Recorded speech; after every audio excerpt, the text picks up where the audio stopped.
Okay, let me tell you about something that gets left out every time people talk about voting like it's just a civic hobby. Because in Ocoee, Florida, in 1920, a black man tried to vote and the town responded with violence. Not outrage, not a debate. Violence. This happened on election day.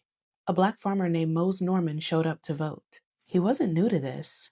He had attempted to vote before. And white officials in the area already resented the fact that he kept insisting on his right to do so. When he arrived, he was turned away. Some accounts say that he was told he hadn't paid a poll tax.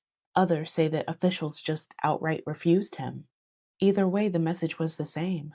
And instead of it ending there, it escalated fast. Another man became a target, Julius July Perry. He was a respected black community leader and an advocate for voting rights. That alone was enough.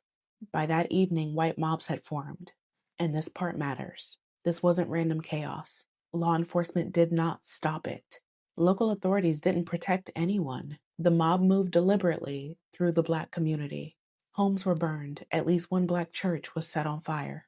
People were shot. Families fled to nearby swamps and woods to survive the night. We still don't have an exact death toll. Official records minimized the violence. Eyewitness accounts were either ignored or dismissed. Most historians agree that at least dozens of black residents were killed, with estimates ranging from the low dozens upward. The uncertainty itself is also a part of the harm. See, July Perry was captured.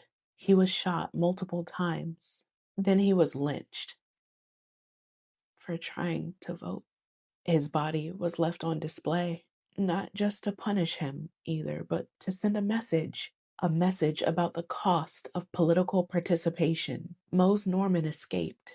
He disappears from the local historical record shortly afterward, likely because he fled the state. And that disappearance isn't incidental. The goal was not just to hurt people, right? It was to remove black people from Ocoee entirely. And that's exactly what happened. After the massacre, Ocoee became effectively all white for decades. Black families were driven out.